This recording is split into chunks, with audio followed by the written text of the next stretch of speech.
Hi, everyone. I am Kate Byrne. I am the president of a company called Intentional Media.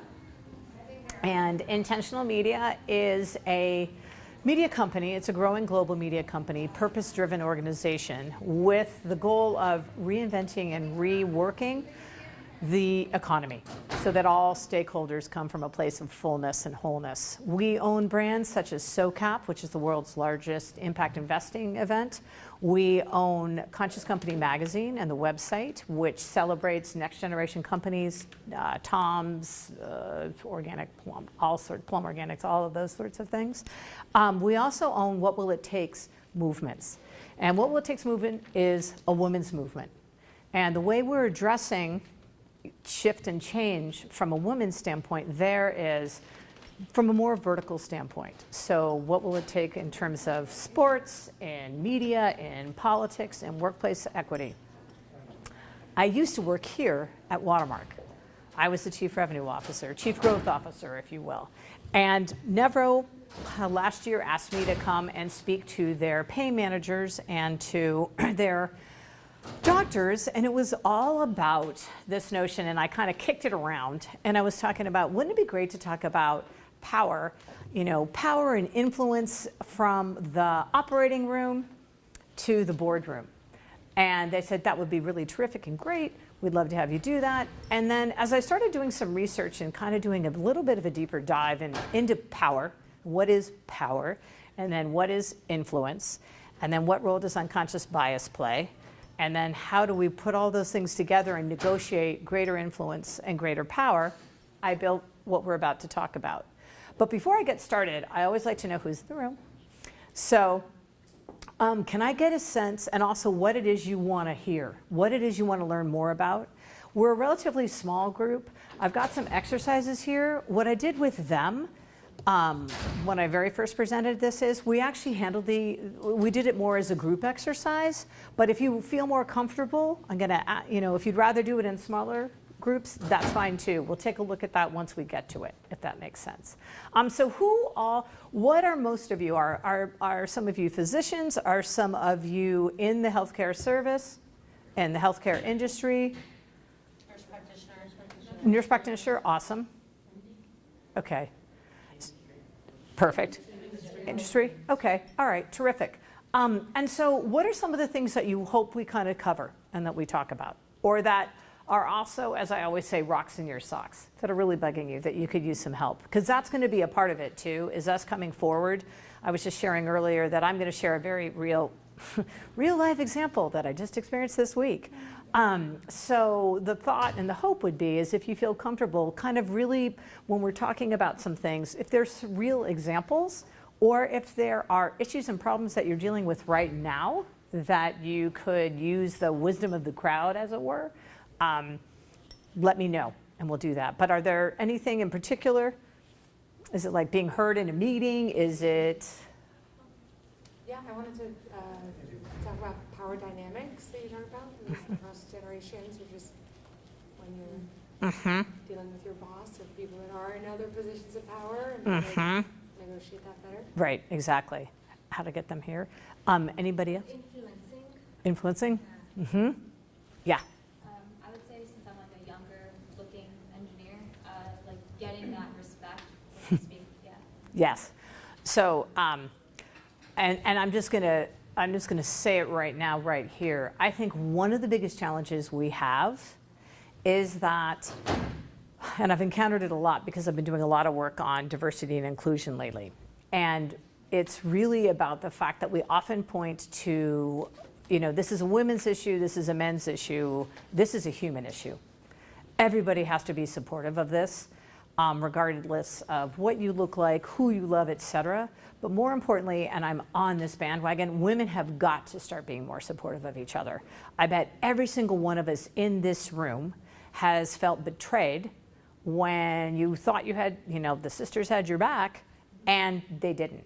So we'll talk a little bit about that too. All right, overcoming the ow in power. Oopsie, I get so excited. Okay.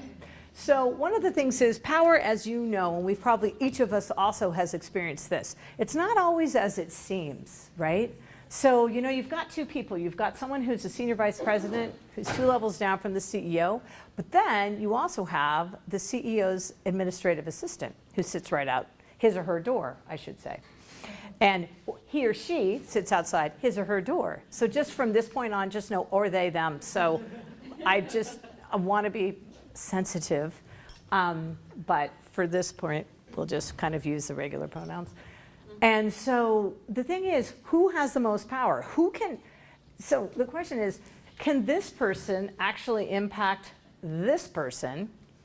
Or does this person have a lot more access of impacting this person? What do you guys think? You can make arguments for both, but what do you think?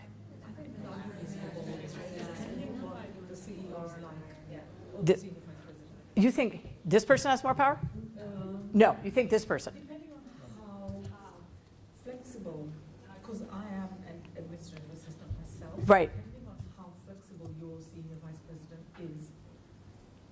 Okay. Accordingly. Okay, but can I ask this? Great. I'm so glad you're here. Thank you. Do you feel, because I would say you have more power.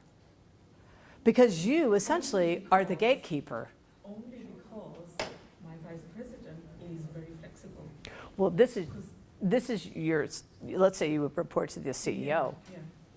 I haven't reported to CEO, so. Oh, okay, but whatever. But you're the gatekeeper for the person who has the seeming power, right? And so people have to get by you. Right, exactly. But there's a lot of assumptions that we make, right, when you're walking in a room about the power. So what is power, first and foremost? How would you define it, and why do we care about it? So choice, right? It gives us choice. When you have power, you can say yes, you can say no, you can come in, you can work from home, it really doesn't matter. Influence, you get your ideas heard.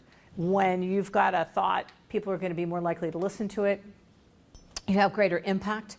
You have a whole lot of strength in the room, and you get your initiatives followed.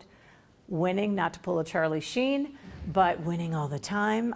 More often than not, your ideas will be heard, or you feel that they will. There's a whole tie-in, right, to being right, even if they're not, and that is exactly right. There's this automatic assumption of perfection until proven otherwise, and then getting your own way. I mean, right, we've all worked with different people who are extraordinarily controlling and control freaks. So then enters in, I don't know why this is on this thing. Thank you. The biological construct. So unconscious bias.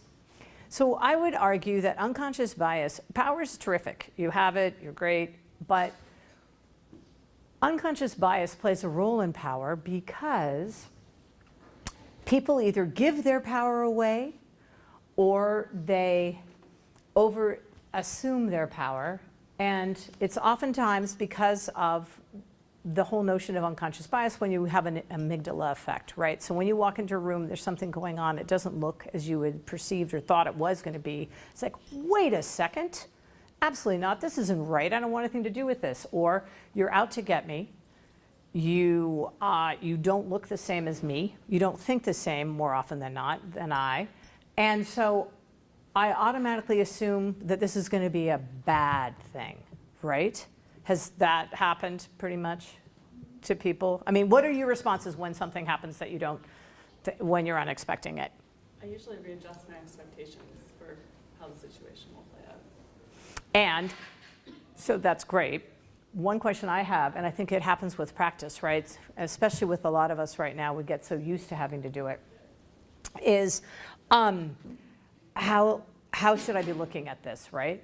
So to me, why I called this the ow in power is it's you and your relationship to power. And I would argue that all of us has got so much power. But it can be scary. And the reason why it can be scary is because there's all sorts of, I think, ancestral and familial vows that we've had. I think there's definite cultural expectation. You know, we've all seen the research when a woman demonstrates power and strength, or she actually questions, she's considered strident, right? Or she's a bossy bass, or she's aggressive. Actually, that just happened to me not that long ago.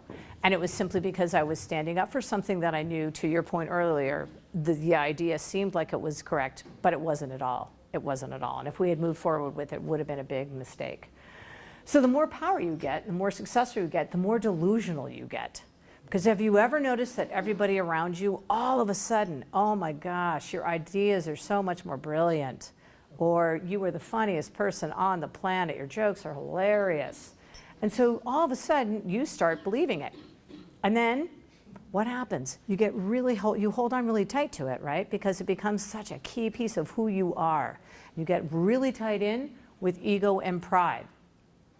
Once you have that, then what happens? You freak out because what happens if I lose it, right?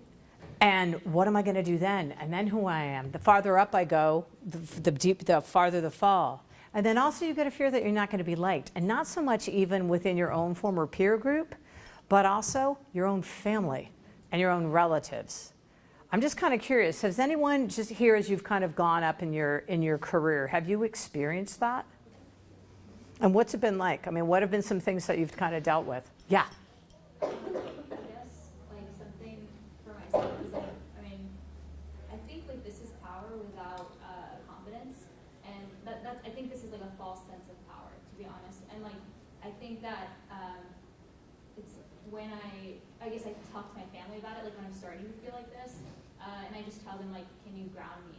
Because like I can like recognize that in myself when I'm starting to get like a little bit prideful, of like without getting the appropriate feedback in. Right. Reading your own press releases is what I like to say. Yeah. Reading your own press releases. Yeah. And I think also part of it is, and I had a wonderful experience where I was talking about the imposter syndrome. So everyone knows what the imposter syndrome is. So I brought that up in an earlier talk, and I was delighted because there was a young woman who had no idea what it was. And I said, may you never find out what it is. May it always stay that way to you. So one of the things that we have to kind of take a look at is, so what triggers you? And when you are building your power, and I think your whole sense of self, you can either do it one of two ways. You can be externally based, right, where the world controls me and how they respond to me, then, oh my gosh, that's how I am and that's my reality. Or your own in control. I go back to me, I'm solid with who I am. These are my values, I'm really aligned. I don't think a lot of people, and we as women definitely have not had a lot of work on the piece about the internal, where you are control.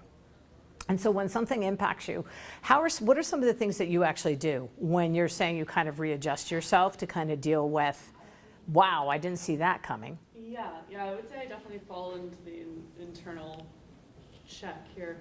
What do I do to readjust myself? Well, I let go of the initial expectation of whatever I was thinking That's about. gone, that ship has sailed. That helps. And then I try to get an assessment of where I could take something where it would have a positive outcome. Right. Just a quick read of the room kind of thing. Yeah, okay.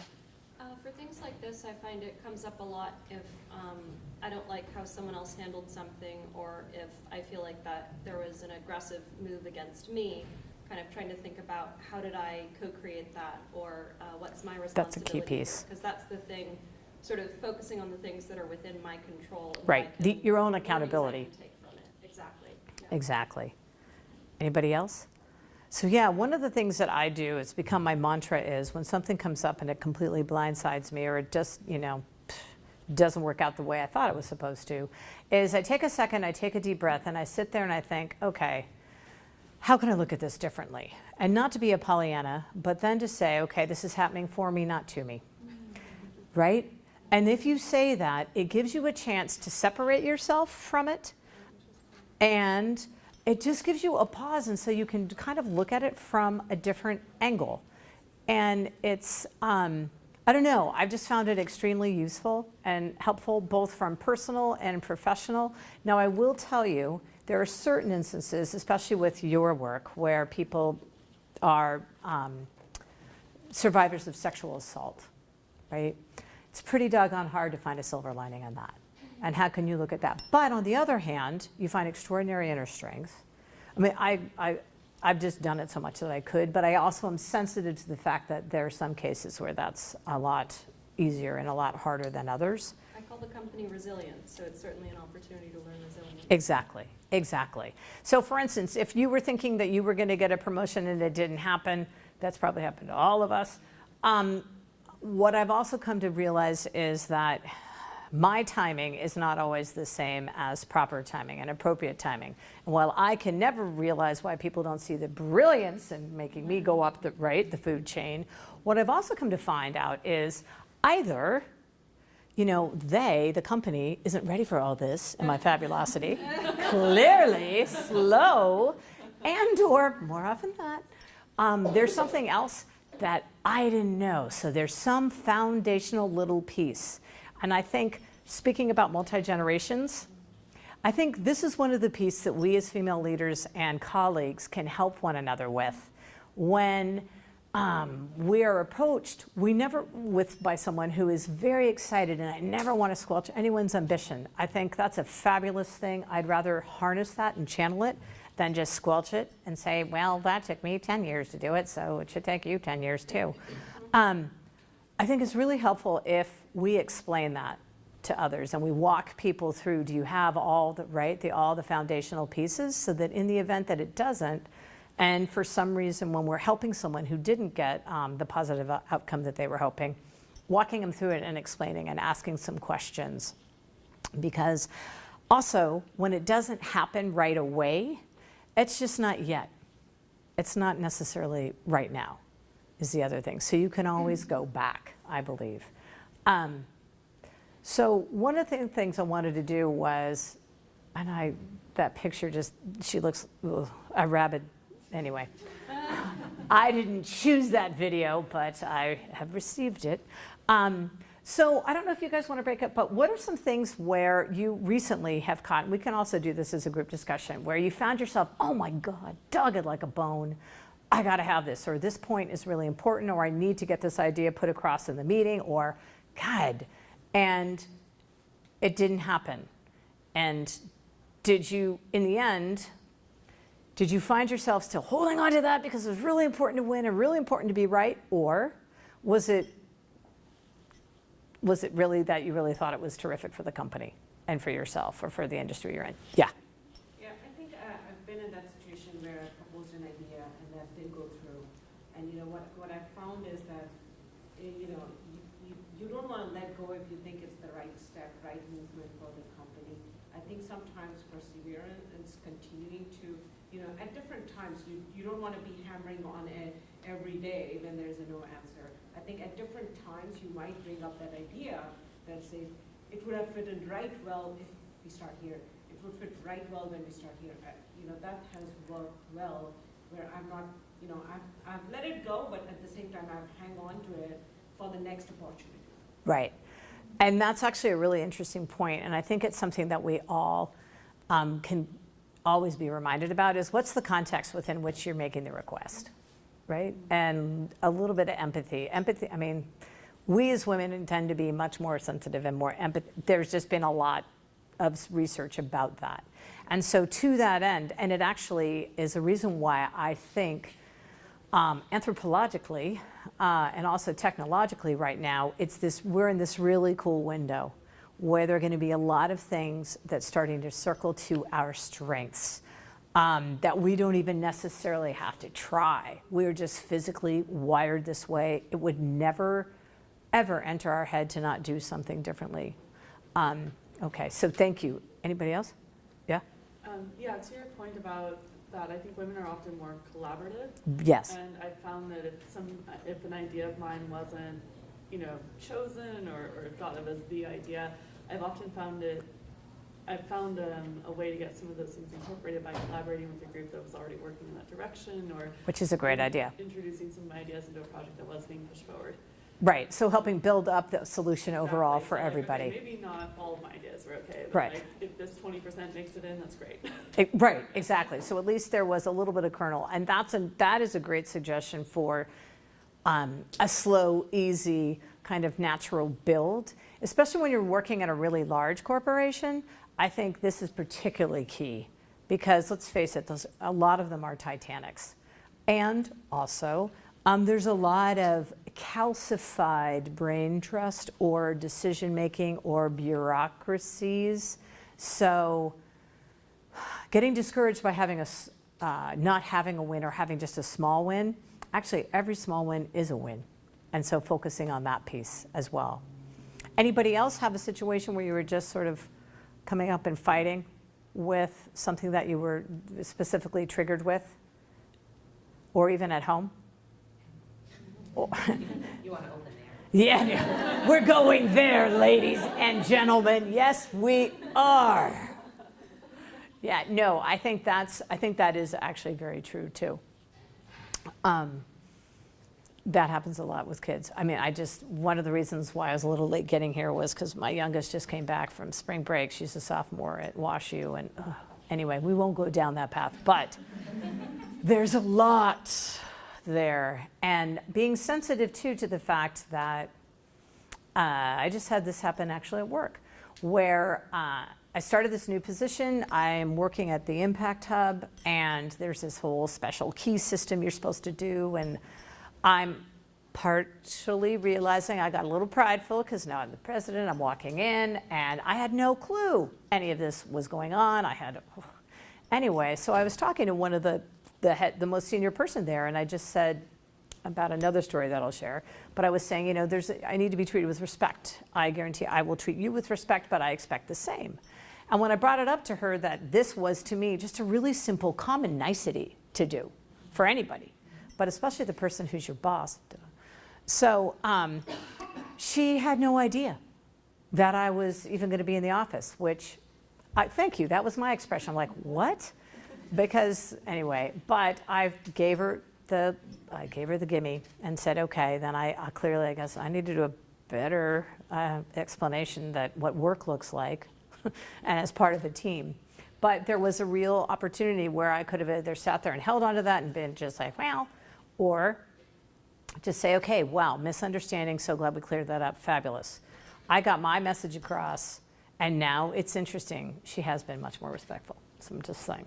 So I think part of it too is for us to speak out and talk about it. And that leads us to this lovely, lovely little day. The power conundrum. So, as women, there's been research. The Center for Creative Leadership, we did a research study with them. And two things were really interesting. One, companies were a lot better and a lot happier when there were women in positions of leadership.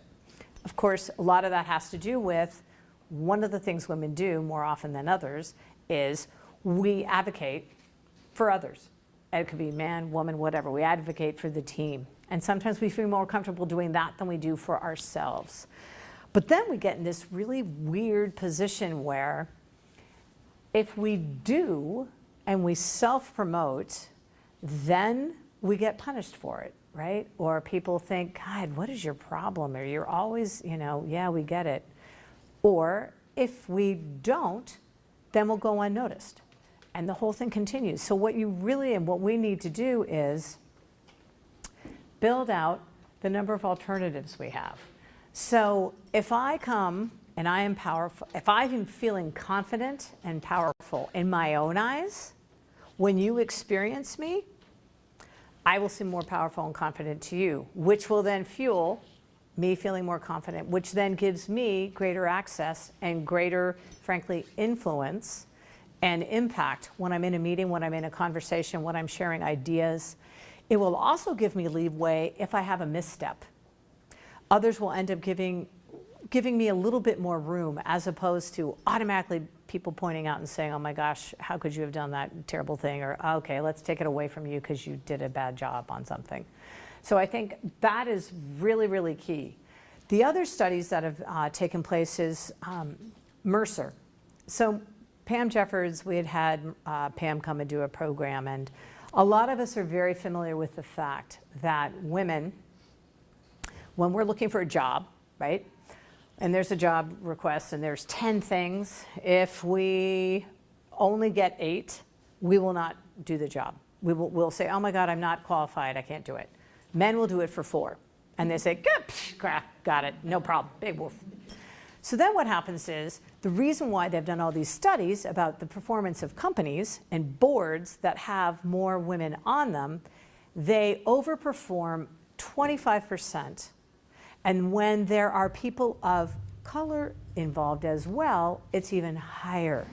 Why? Because you've got all that fantastic, really great perspective and knowledge from very different angles. Plus, that funny little 80% thing that happened, well, they apply it to women who are on boards. They're going to take risks, but they're going to be wickedly educated risks. So unlike some of their male bros, in some case, sorry, just going to speak in extremes, not to be profiling, but I did, and I own it. What happens is the guys will say, oh, hey, I'm really excited. We're going to be doing this great big, this is a great innovation. Let's give it a shot. Sure, I know so-and-so, he can make it happen. Okay. A woman is more likely to say, whoa, whoa, whoa, whoa. Let's be a little more methodical. I'm totally down with taking a chance. But what are the percentage risks that we're going to take? And as long as we know that, great, we can go ahead and do it. So what ends up happening is our cautiousness in that sense ends up making us incredibly and helping our companies perform incredibly well. It's one of the reasons why so many companies now are trying to get I think one of the reasons why so many companies now are trying to get the certain number of women on boards is because they have to be appropriate and to retain and acquire talent, which I get. But really, once they start recognizing and experiencing the increase in innovation and also the products that are come as a result and the overarching lift in culture, I think they'll be singing their tunes and they'll understand the whole reality of it. So there's 7 different types of power. I mean, there have been a lot of studies that have been talking about this. Roughly there are 7 that people have kind of bucketed. And you can have a little of this, a little of that. But we have them all. We have access to all of them. That's another reason why when we don't feel powerful, that's really silly. We've got a ton of power.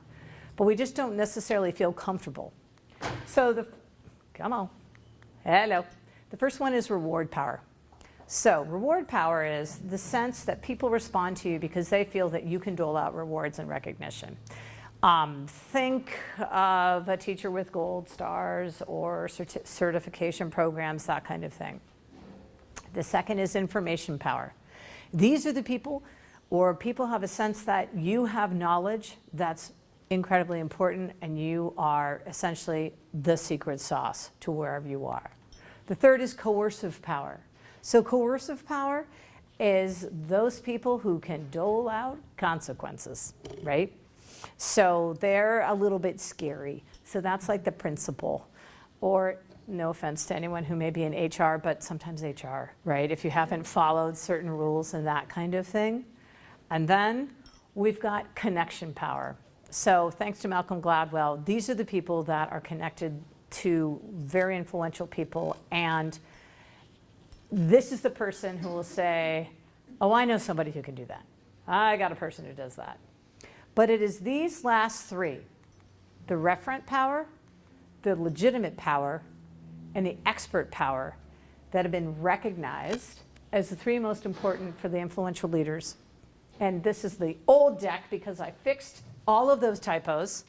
That was a test. Yes, I see them. I own them. I had actually taken out this deck and put in a beautiful one that had the word important as opposed to important. And that the leaders of the leader. So it's really leaders of the future. So referent power. So referent power, those are the people that are known as extremely good listeners. They power with as opposed to power over. They're the people that can refer and help you and get things done in a very collaborative way. On the other end of the spectrum, we have legitimate power. So those are the folks that actually have certain expertise that they have, and they are in a position and they've demonstrated that they perform and they behave in the appropriate way. So this is, I gained legitimate power this week, and I'll share that in a second. And then the third is the expert power. And the expert power, that is exactly what you would think. It is the person who has got as expertise and knowledge, but they've also taken a passion, and they're renowned for taking it and making it a special, specific skill. What they also do, those experts, is they share their knowledge. So knowledge is power, but what everyone always forgets is the second part of that sentence. Knowledge is power as long as it's shared. Otherwise, I mean, great, so you know it and you keep it selfishly to yourself, but what good does that do anybody? So, little personal moment. So legitimate power.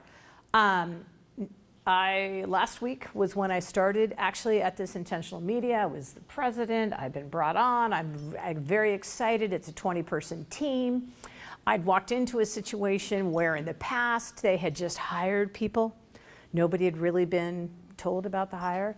So I had gone through this. They were also very, very concerned about diversity. Very concerned about diversity. And in fact, when I came on board, the team was really thinking, wow, we'd like a woman or a man of color. And they got moi. So clearly not quite what they were expecting. But everybody was excited because of my expert power. But what happened was, given the business situation, I had an opportunity and a problem, and in walked my solution. I said, you know what, right now, given the dire need and the rapidity, the rapidness and the urgency of us for solving this, I need to make a decision. So I'm going to hire the white man, which I got to tell you, I just thought, what am I doing? But it was because he really was he is incredibly skilled, and he'll be the right person. So I had to walk in and start this week by going and having one-on-ones with each of my 5 female CEOs, all millennials, I might add. And so I'm already like looking like a mom, and explaining to them that I just completely went against everything that we have been talking about and that we wanted to do. And I had to explain and own why. And then I had to do it yet again on our executive team. And one of the CEOs, all the CEOs, 4 of the 5 had no problem. One is definitely a bit of a prickly pear. So she had gone ahead, came to my knowledge right before my meeting, and had sent out an email to the other CEOs trying to get everybody on board, and I was going to have to rescind the offer. Fortunately, that didn't happen because the other CEOs said, nope, we're going to trust Kate on this. And that's essentially what I did, is I asked them to trust me. But then it also opened an opportunity for me to address the prickly pear and say, you know what, a couple things. One, we need a refresh and a redo on this relationship, because you're way too smart, I'm way too smart to not be working together. We can really do amazing things together. So I'm sorry you don't like how I brought this person, but you're just going to have to trust me. And then I also did share to her that it did come to my knowledge that she had done that, and that if you're going to wave a banner for being truthful and collaborative and honest and transparent, then you yourself need to practice that. And you have to do it so all your team who reports to you recognizes that. And I think that's really, really hard. I felt sick to my stomach, let me just tell you. But in the end, it was terrific. We had a really great, we've had a really good, from that point on, week. I wanted to share this because I found this fascinating. This was a study that was done on power impact by generation. So this is talking about how the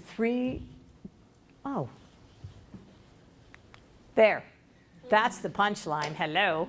How the 3 different generations respond to power and what types of power they respond to. So what do you notice? Because I thought this was very funny, actually. What do you guys see with that? Millennials and boomers are the same. Yeah. Doesn't that strike you as weird? Right? Because we can all say it. We bonk heads all the time, right? For the most part. And it's really frustrating.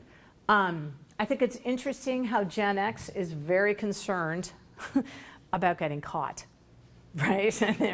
And they're very, so that can be really helpful, because when you are working with either one of these generations, figuring out a common language and understanding how should we work together. Because what might happen is when you're giving feedback, especially feedback, for some it'll seem like, oh my God, I'm not getting a gold star, I'm getting reprimanded. And really, no, you're not. It's a teaching moment and I'm helping you understand. When, someone is trying to share information, making sure that it actually seems like you're sharing information as opposed to being a braggy Bess, right? And I think one practice that I have begun to do is to ask, I'm doing this with my team right now, okay, when we're working together, what are the 3 things I need to know when working with you, right? Then I ask, okay, what is trust to you? And when I'm having a difficult conversation, how should I do that? What does that look like? And by that, what I mean is there's some people that don't don't have a difficult conversation with me when we're eating. Duh. But you'd be surprised how many people think that's such a great idea. Or don't do it when I'm driving, that sort of thing. Are you better in the sit down? Do you want me to email it to you and then have a follow-up? But I think this is a really helpful thing for learning how to communicate with one another and how to figure out how best to work together. So I love that image. So this was with power. So with all those different types of power, which one resonates most with you? And you shout it out. I mean, we can also break up into little tiny things if you want, but it feels like we're an intimate enough crew where we can talk about that.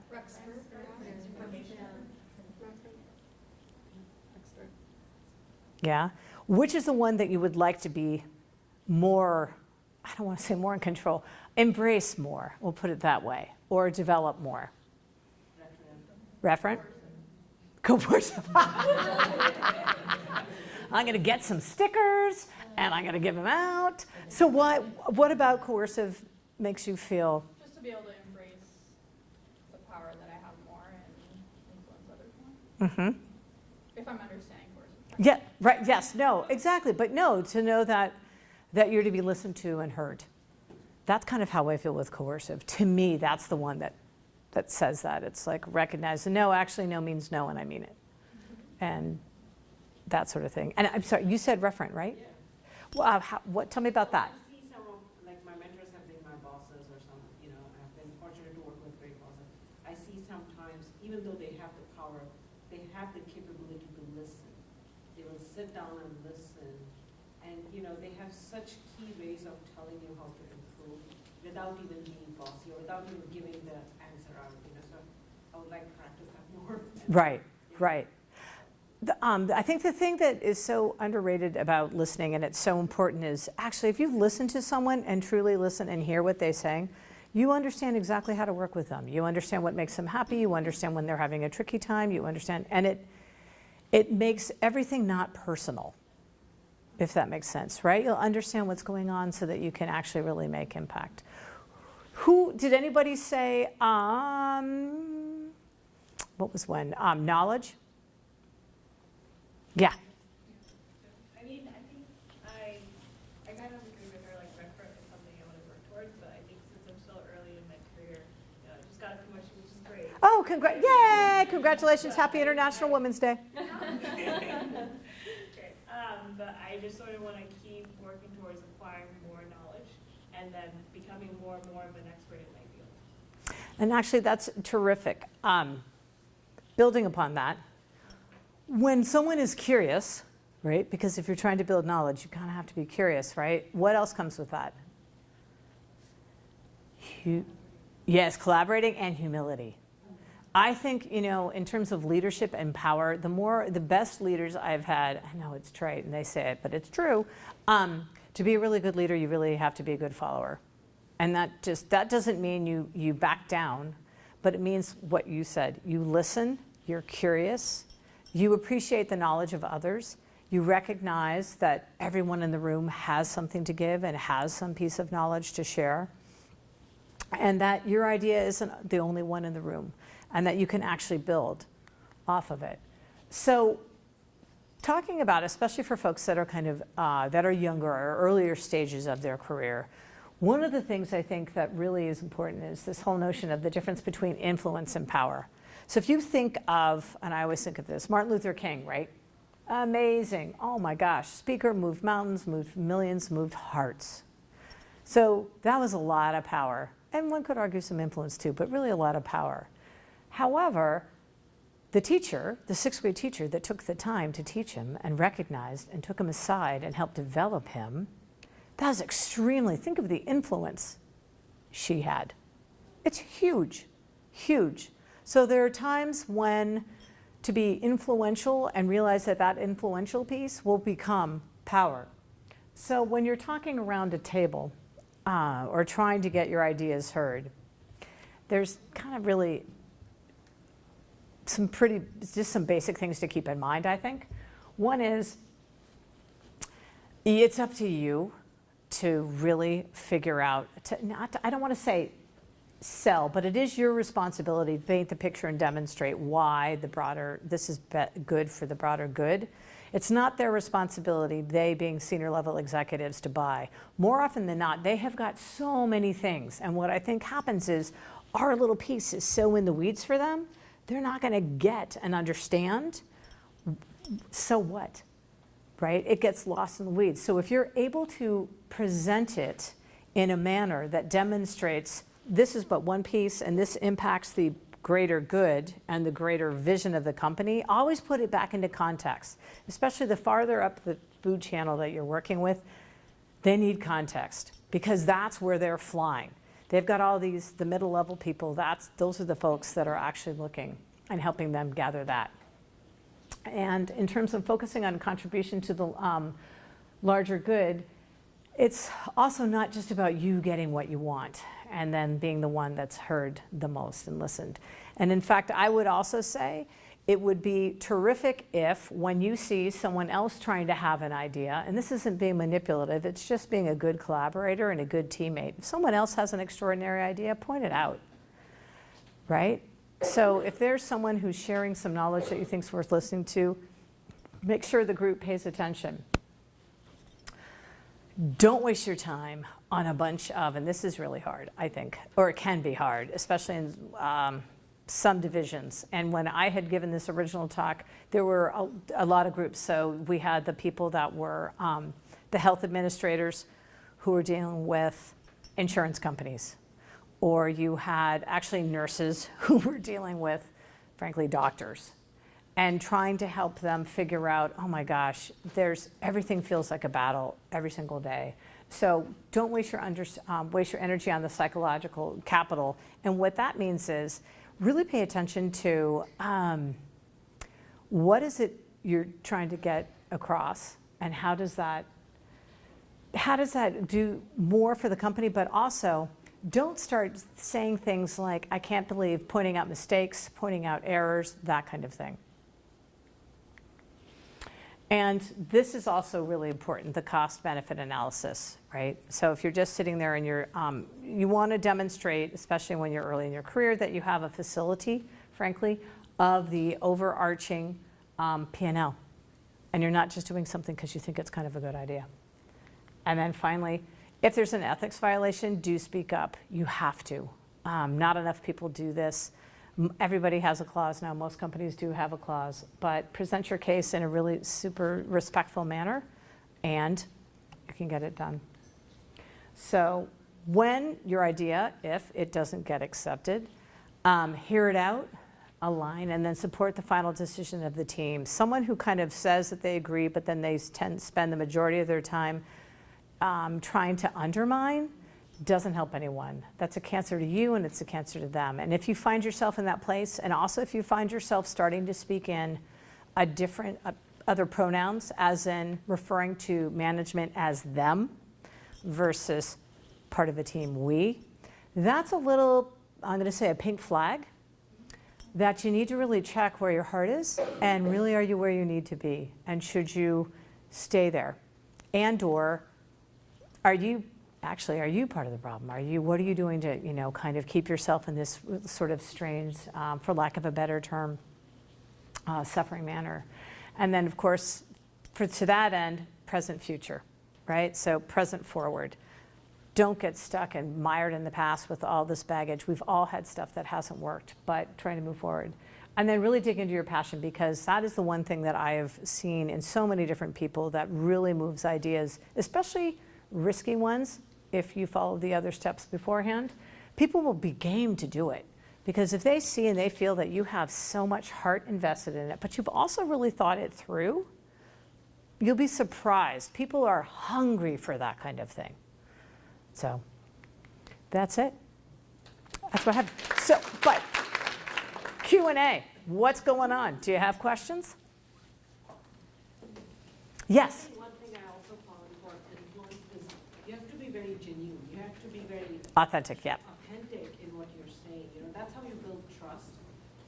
If that genuinity is not there, you know, it's very easy to break that.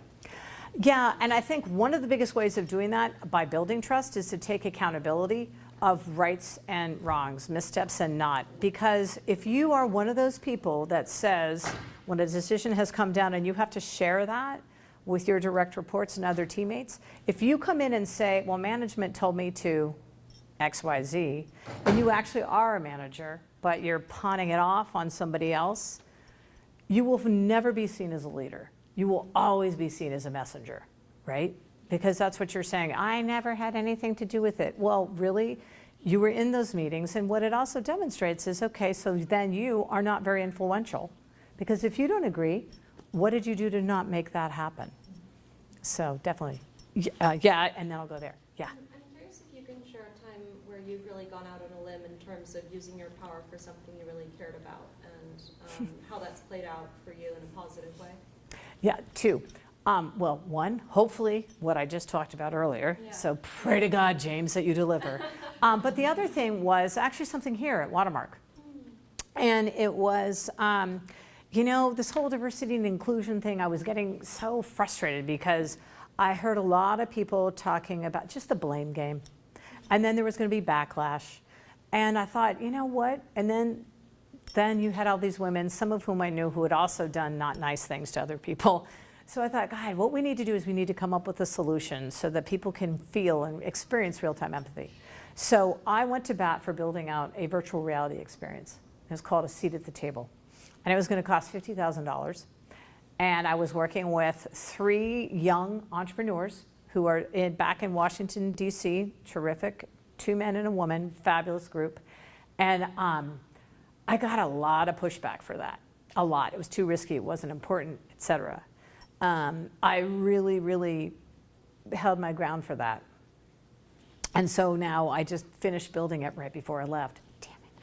But, so when you hear about it, do pay attention. It's going to be called A Seat at the Table, and it's terrific because what we did is we actually reached out to the Watermark membership. And I said, I want to build this with real language. And you will not be sourced, but I need real snippets of terms because as we've said, we've either experienced it or we've watched it or been on the phone when our friends have had it.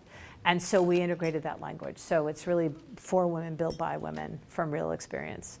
But it was hard. I've also done other things. I mean, a lot of times. I did this one time. What happened was I did a similar situation when it came to, again, a technological solution at a previous company, and I lost my job. I had done very, very well. It turns out I was working for a UK-based company.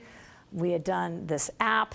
It had won awards. It turns out the parent company's tech division was very upset, and they thought they could do a better job. So all of a sudden, my team, my 3-person team that built this app, we all were let go. And the only reason why I say it was great was because it was the right thing for the company. It was a great thing, fabulous experience. And then really it gave me time to wake up and spend some time with myself and really get to know what's going on. I will say with that though, it doesn't always happen fast. And so when you get a no, just know it's not personal. I think that's the hardest part because you're so close to it. So when someone doesn't see your side of the story or they don't understand, ask them why. And ask them what would. Like, what is it about this? Some people are just not going to budge, but then they'll be, it's always going to give you more information. And that's all you need to do is you're honing it. And then frankly, enough people are going to hear it. You'll start getting some other little ambassadors around you and ask them, and then you'll have the wisdom of the crowd, and then what I think. And you had a question. Does that help? I wanted to ask if you had any references or recommendations for learning or reading more about the 7 types of power? Oh, yes. So Marshall Goldsmith is kind of like the godfather of executive coaching. So he's done some work.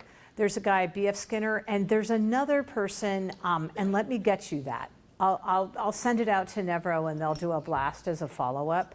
I just, when I started really looking into it, I was just amazed by power. Power is a really interesting thing. I've never seen that before. Yeah. 7 types of power. Yeah, it's a fun thing. Yes? I was wondering if you could kind of define what power means to you, because like I think so for example, I think that there's power in like different methods of communication. Like you can be assertive, but you don't always need to be assertive. Sometimes you can play the passive card. Sometimes you can play the aggressive card. It just depends on the situation. So I really wanted to know, like I think each of those paths are powerful in different ways. So I wanted to know really what you thought Power is, to me, and I am a 4th generation Californian, so let me put it out there right now. It's a little bit of a juju answer. To me, power is managing my energy, right? So I can, and I've got a lot, I know. So I can either come in really strong and really big, but then there are times when I come in really, I got to just be a little mellow like the Jell-O. So when I know I speak in these, this is really how I speak, it's true. My mother would be horrified. But that's really what it is, that I have the facility to know when to expand and when to contract and not feel bad. And when I need to contract and when I need to refuel, because even though I love being around people and I've got all this, I start my day walking in the trees with my black lab, Henry, right? And I love being in those trees and it's just silent. I do not turn on the phone. I do meditation, I do yoga. Everything they say about what happens on the mat happens off the mat is really true. It really does. It really informs how it's helped me a lot in terms of it informs how you respond to the world and what comes to you.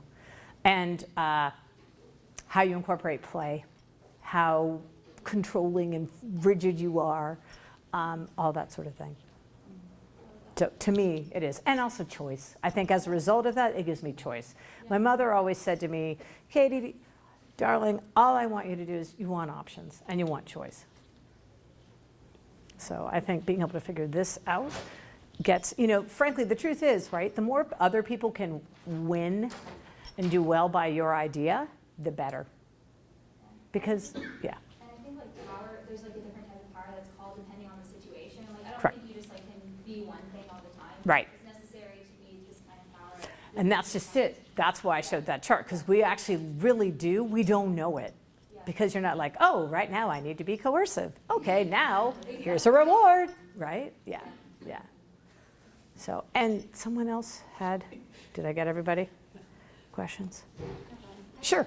I don't know if it's a question. Yeah, just a statement, a declaration. So I work in private practice, so Oh, we don't sorry. have a lot of table conversations, meetings. I have no problem standing up for myself in a meeting. That's totally fine. But it's more like I find that it's hard to kind of find where the power lies when you're not having those discussions, when you're seeing patients and you're working with people, but there's never really like some grand plan of like where are we going next. So is there a way that you can ask a question, or can you actually start that? Well, sure, I start everything. Well, this is yet another. But no, but you know what I'm saying? So if you don't see it, you can either, I don't know, right? I just think it's an I don't really know what the question is. It's just like listening to this, it's like, So that's it's more individual. Right. It's more this interaction or that interaction rather than a group interaction. right. And maybe what it is too is when you're figuring out, okay, so with this person, what is it that needs to happen? Okay, so in that case, who has the power, or who do I know who has the power to get that person that result? Or, okay, here's it. What's the group, what's the result we want to have happen? And so if that's the case. Exactly. I think you have to reverse engineer. At least that's what, Yeah, that makes sense. right? And that's why I think sometimes process and system and all that, blah, Yeah, I Is don't it- want more meetings around the table. Oh, I've been God, on I, lobbying before. no, my whole Monday is meeting. But yes, and I think that's where, when you can figure out what it is that I'm going for, here's another thing. When you do figure out that's what it is I want to go for, it makes it really clear for you, not only when to say yes, but when to say no. And you get super clear, another personal thing. So I am happily, I've got my love of my life, my soulmate, all that. He is not the father of my daughter, so we split. We're very good friends. Everybody's happily remarried. And one of the reasons why I think we still to this day are such dear friends is when we split, we realized, okay, and it was this whole thing, oh, divorced people aren't friends, et cetera, blah, blah. But I said, one, first time for everything. Two, it's all about the girls, right? So as long as I make it all about the girls, it finds me courage and frankly humility that I probably wouldn't normally do. It's like, all right. But it just made it so simple and so crystal clear. And it's like, no, clearly, I was able to be braver and a bigger girl, put my big girl panties on and say, okay, this is what we're gonna do. It's so obvious. And I think that's true too when dealing, especially on one-on-one, and especially in really super duper triggering situations. And then there are others where it's not, and then you just go outside and go, wah! And then you come back. So, okay, anybody else? All right, I don't even know what time it is. So I think we left early, but be free. I always enjoy giving the gift of time. And if you have any questions, oh, I forgot my thing. Oh wait, I do want to do this. Where'd I put it? I do just have to say this because I really love it. I love this quote, right? Our deepest fear is not that we are inadequate, but our deepest fear is that we are powerful beyond measure. So I would ask that you sit there and you think, what would your 95-year-old self tell you now, right? And at the end, you just do your best, because in the end, you really are the judge of you.